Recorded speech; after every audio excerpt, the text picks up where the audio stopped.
On account of that, he experiences a feeling of suffering and is reminded of the destruction of the stupas and of the 5 uninterrupted actions of hunger and thirst and abuse, and having been reminded on account of that, he thinks, where am I to go? Who is my protector? And he becomes depressed by the suffering, thinking, since no one at all is a protector to me here, let me go to a mountain or ravine and there put an end to my life. He said, since I have done wicked acts, I'm like a cinder forever burns. Both in this world not lovely, and in the next world lovely not. Within the house too not lovely, also outside lovely not. Due to flaws I did wicked acts. Through them to lower realms I go. I will suffer too in other lives, and in whatever bad states I dwell. As he sobbed and choked on tears, even by devas his words were heard. Alas, to lower realms I go. Thus in the life beyond there is no hope. The devas said to him, foolish person thinking so, drop this suffering mind and go. Father killed and mother killed, since 5 heinous edicts I did. Refuge, comrade, none from me. Suffering's feelings I will have. To the mountain peak I'll go, my body there to cast away. Foolish being, do not go. With this mind that would do harm, much wickedness was done by you. Do not do these wicked acts. Who does harm unto themselves, to the suffering hells will go. They will grieve and cry aloud, and but due to that, fall to the ground. Not by the effort do Buddhas come to be, nor do Bodhisattvas come about. Even a hearer's vehicle is not attained, so by another effort, strive. Go to that mountain where a sage is.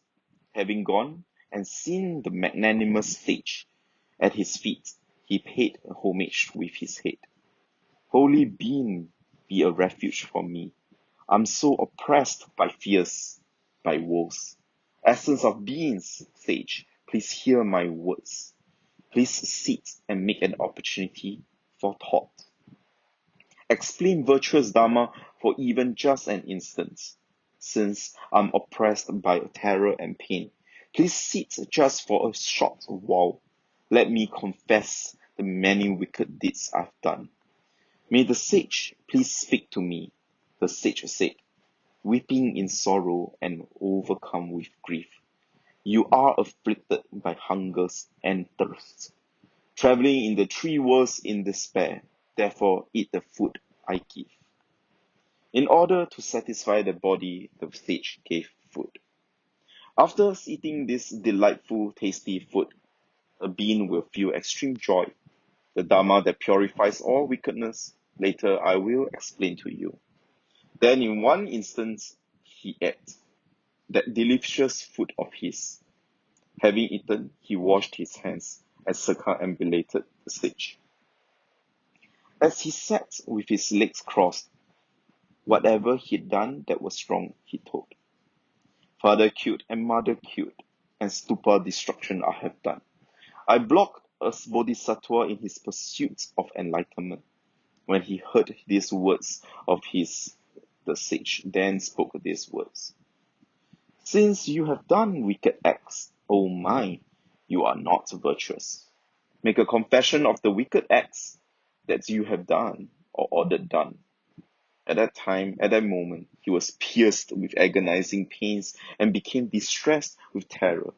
He said to the sage, who will be my protector? Since I have done wicked acts, I will undergo suffering. Then that man placed both knees on the ground and said to the sage, all the wicked deeds I've done and ordered done, I now confess. May they not bring wicked results. May I not experience suffering. Let me become close to you, sage. Please become my refuge. Make me without regrets and at peace, and thus pacify my bad karma. Then at that moment, that sage said to the man, reassuring him, Being, I will be your refuge. I will be your support. I will be the friend who defends you. So listen to the Dharma in my presence without fear. Have you heard even a little of the Dharmaparyaya called Sanghata? That one said, I have not heard it at all. The sage said, who will teach the Dharma to a burnt sentient being, except for one who, and due to that, teaches the Dharma to sentient beings? He said, child of the lineage, listen further. At a time immeasurably immeasurably many eons past, at that time, there was a righteous Dharma king named King Vimalachandra, child of the lineage, a son who was born into the house of King Vimalachandra. Thereupon, the great King Vimalachandra assembled the augural Brahmins and said to them, Brahmins, what sort of sign do you see for the youth? Then the augural Brahmins said, Great King, it is not good. This youth who was born is not good. The king said, Brahmins, what will become of him?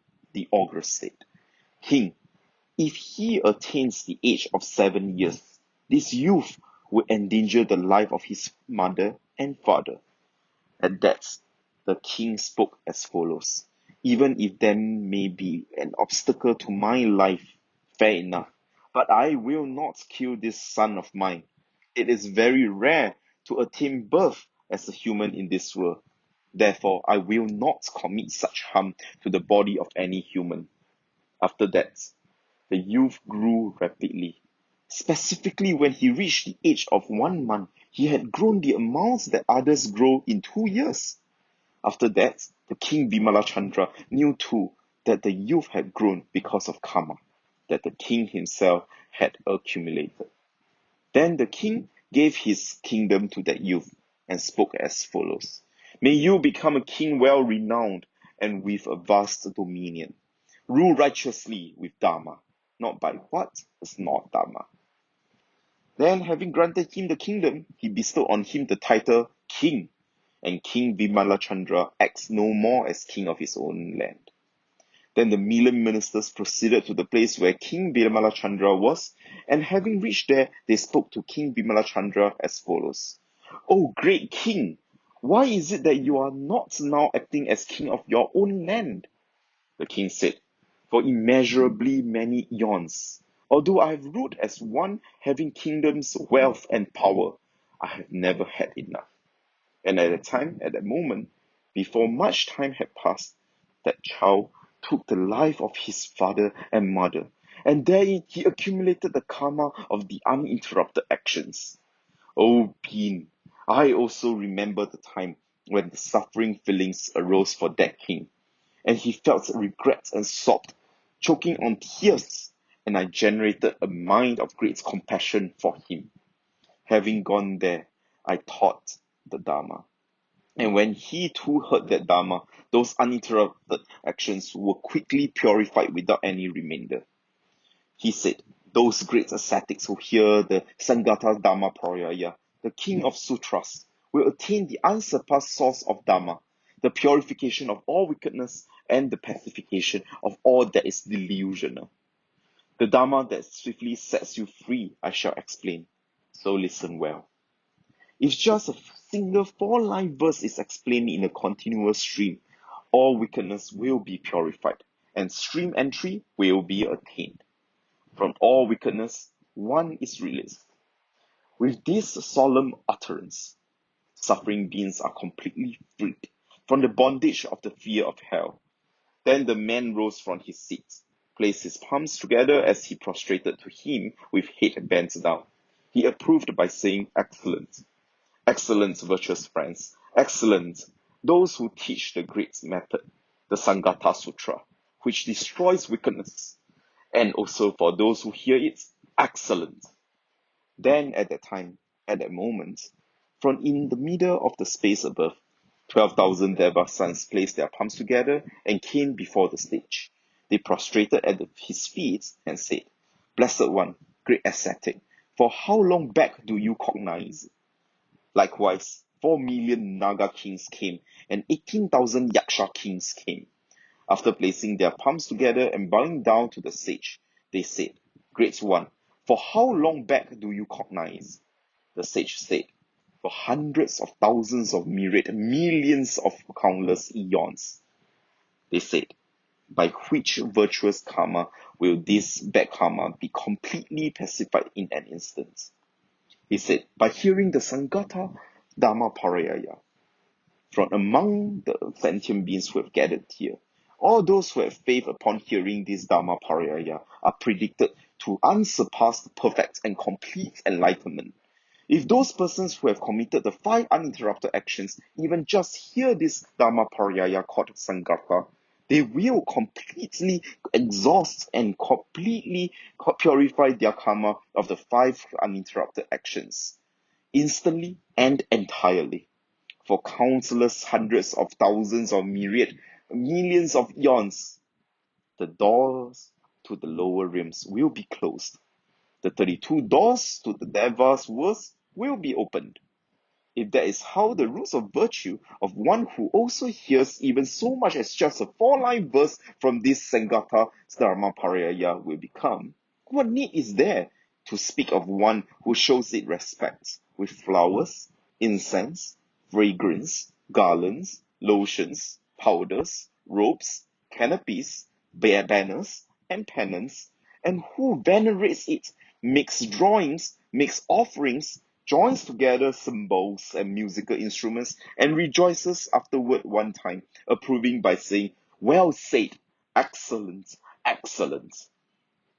Then the Bodhisattva, the great being Sarvasura, said to the Blessed One, Blessed One, as for one who places their palms together and prostrates when the Sanghata Dharmaparyaya is expounded, does merely placing their palms together produce a mass of merits? The Blessed One said, Child of the lineage, listen. Even those who have omitted the 5 uninterrupted actions have ordered them done and have rejoiced in the doing of them, and who place their palms together and prostrate upon hearing as little as a mere 4-line verse from this Sanghata Dharmaparyaya. If all their karma of the 5 uninterrupted actions will be completely purified when they prostrate, Sarvasura, what need is there to mention those who hear this entire Sanghata Dharmaparyaya comprehensively? This one will produce a much greater mass of merit than the former. Child of the lineage, I will show you an analogy in order to make the meaning of this Sanghata Sutra understood. Sarvasura, it is as follows. To make an analogy, 5 great rivers issue forth from the palace of the Naga king, Anavatapta, where the sun never rises. If some person should count the drops of these 5 great rivers, Sarvasura, would they be able to reach the end by counting their drops? He said, Blessed One, that cannot be. The Blessed One said, Sarvasura, likewise too, it is impossible to reach the end of the roots of virtue of the Sanghata Dharmaparyaya by counting for 100 eons or even for 1,000 eons. Sarvasura, what do you think about this? Doesn't the one who explains this Sanghata Dharmaparyaya for even an instant undertake hardships? He said, Blessed One, that one undertakes hardships. The Blessed One said, Sarvasura, the one who is able to explain this Sanghata Dharmaparyaya undertakes much greater hardships than that. It is as follows. To make an analogy, by means of counting the drops in the 5 great rivers that arrive from Lake Anavatapta, it is not possible to reach the end. He said, Blessed One, what are those 5 great rivers? The Blessed One said, they are as follows. Ganges, Sita, Vakshu, Yamuna, and Chandrabhaga. These are the 5 great rivers that arrive to the great ocean. Each of the 5 great rivers is accompanied by 500 rivers. Sarvasura, these 5 rivers also descend from the sky with 1,000 rivers each, and by them living beings are satisfied. He said, which are the 1,000 that accompany each of them? The Blessed One said, Sundari is accompanied by 1,000, Shamka is accompanied by 1,000, Vahanti is accompanied by 1,000, Chitrasena is accompanied by 1,000, and Dharmavritti is accompanied by 1,000. Sarvasura, These great rivers each possess 1,000 accompanying rivers. They let fall a stream of rain onto the planet Earth. Savashura. They release streams of raindrops from time to time, and this produces flowers and fruits and crops. When the streams of rain are released onto the planet Earth, water will be produced. By the water that is produced, fields and gardens are all satiated and made happy. Savashura. It is as follows. To make an analogy, the Lord of living beings makes all the planet Earth happy.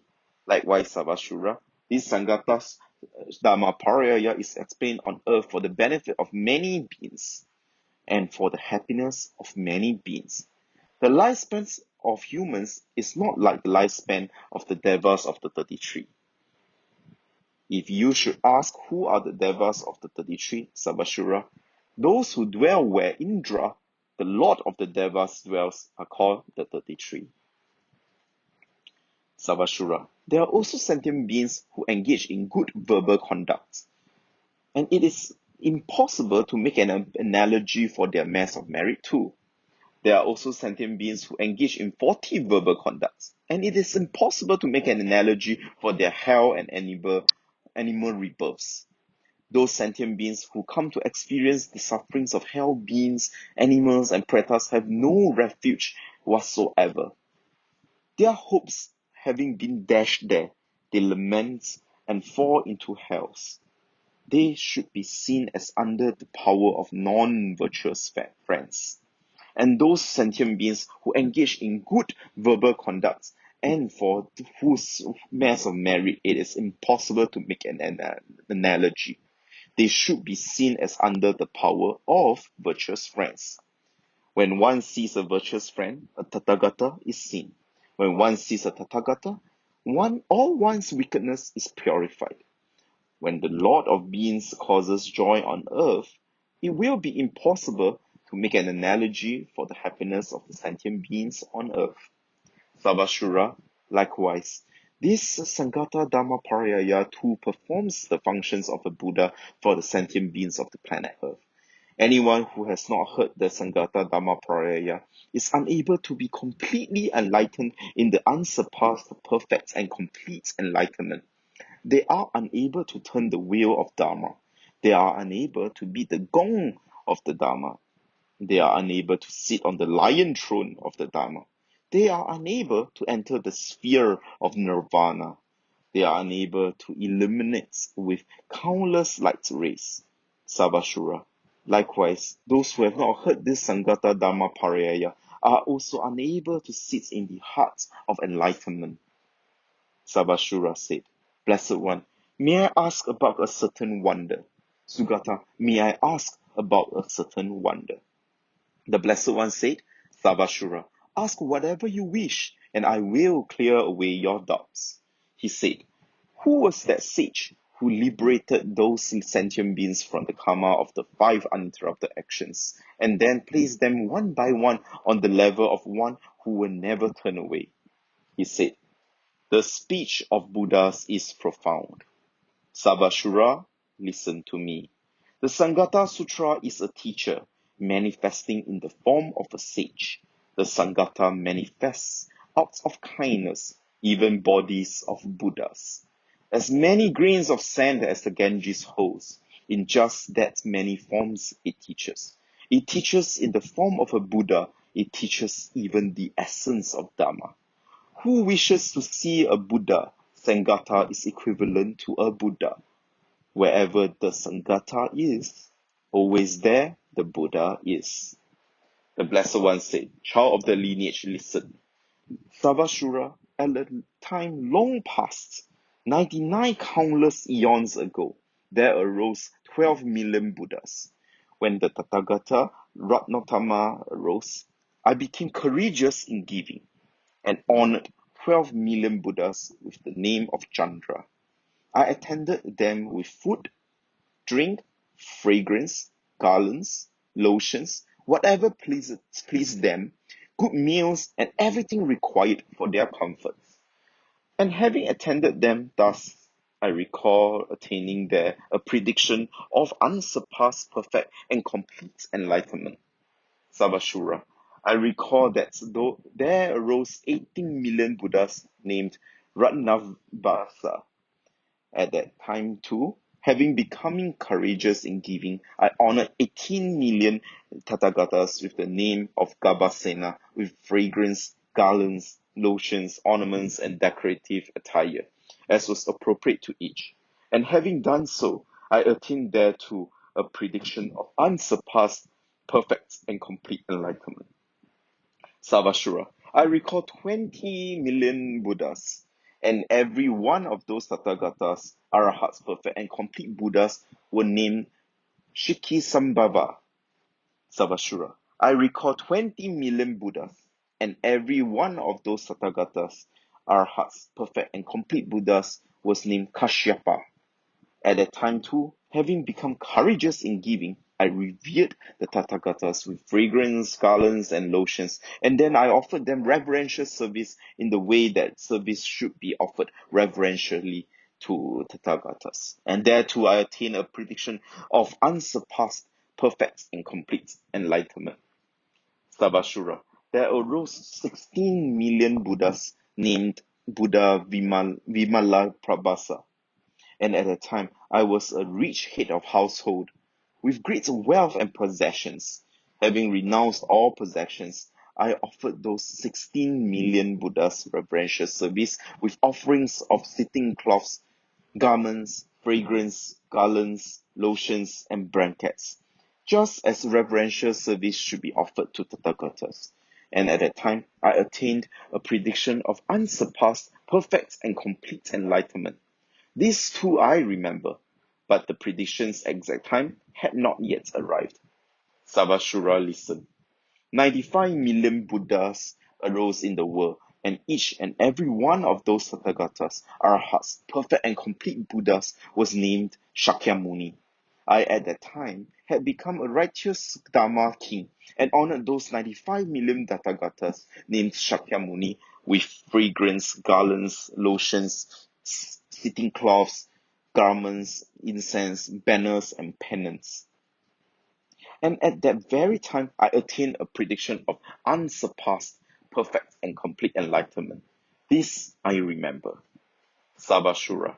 There arose in the world 90 million Tathagatas, Arhats, perfect, and complete Buddhas named Krakatsunda. And at that time, I was a rich young Brahmin with much wealth and possessions. Having renounced all possessions, I honored all those Tathagatas with fragrance, garlands, lotions, sitting cloths, and garments. And having offered service to those Tathagatas as was appropriate to each individually at that very time, I attained a prediction of unsurpassed, perfect, and complete enlightenment. These two I remember, but I had not arrived at the prediction's exact time. Savashura. There arose in the world 18 million Buddhas, and as for all of them, every one of those Tathagatas, Arhats, perfect and complete Buddhas, was named Kanaka Muni. At the time, having become courageous in giving, I honored all those Tathagatas, Arhats, perfect and complete Buddhas with fragrance, garlands, lotions, sitting cloths, clothing, and ornaments. I offered them service in the way that service should be offered to Tathagatas. And at that very time, I also remember attaining a prediction of unsurpassed, perfect, and complete enlightenment. But I had not arrived at the prediction's exact time. Savashura. There arose in the world 13 million Buddhas, and as for all of them, every one of those Tathagatas, Arahats, perfect and complete Buddhas, was named Avabhasha Sri. I honored those Tathagatas, Arahats, perfect and complete Buddhas with sitting cloths, garments, fragrance, garlands, lotions, blankets, and ornaments. I offered them reverential service in the way that reverential service should be offered to Tathagatas. Those Tathagatas also explained various approaches to the Dharma to ascertain its meanings and the discipline. And then, at that very time, I attained a prediction of unsurpassed, perfect, and complete enlightenment. These two I remember, but the prediction's time had not yet arrived then either. Savashura. There arose in the world 25 million Tathagatas, Arhats, perfect and complete Buddhas named Pushya. At the time, I was a renunciate and honored those Tathagatas. As Ananda offers me service now, likewise, I offered service to those Tathagatas. And there, I attained a prediction of unsurpassed, perfect, and complete enlightenment. This I remember, but the prediction's time had not yet arrived then either. Sabashura, there arose in the world 12 million Tathagatas, Arhats, perfect and complete Buddhas named Vipashin. I honored those Tathagatas with sitting cloths, garments, fragrance, garlands, and lotions. I offered them service in the way that service should be offered to Tathagatas. At that time, at that moment, having become a renunciate, right there I also remember attaining a prediction of unsurpassed, perfect, and complete enlightenment. Soon thereafter, the last Vipashin to arise explained this Sanghata Dharmaparyaya, and I knew that. And then, at that time, a rain of the 7 precious substances showered down upon the planet Earth. And then there was no poverty among the sentient beings on Earth. At that very time, I attained a prediction of unsurpassed, perfect, and complete enlightenment. After that, for a long period of time, I was not predicted. He said, what was that time? What was the measure? The Blessed One said, Savashura, listen. A countless eon after that, the Tathagata Arhat, perfect and complete Buddha Dipankara, arose in the world. At that time, at that moment, I was a Brahmin youth named Mega. At the time when Tathagata Dipankara arose in the world, I was practicing celibacy in the form of a Brahmin youth. Then, when I had seen Tathagata Dipankara, I scattered 7 Utpala flowers and dedicated to unsurpassed, perfect, and complete enlightenment. And that Tathagata predicted to me, Brahmin youth, in the future, in a countless eon, you will become a Tathagata, Arhat, perfect, and complete Buddha in the world, named Shakyamuni. After that, Sabashura, I sat in the space above at a height of 12 Pamrya trees and attained the state of forbearance with regard to unproduced phenomena. Just as if it were yesterday or today, I remember directly all those roots of virtue from when I practiced celibacy for countless eons and was showered with the perfections. Furthermore, Sabashura, I established countless hundreds of thousands of millions of sentient beings individually in virtuous Dharma. Therefore, Sabashura, now having been manifestly, completely enlightened into unsurpassed, perfect, and complete enlightenment, what need is there to mention that I wish to benefit all sentient beings? Sabashura, I teach the Dharma in many ways to sentient beings.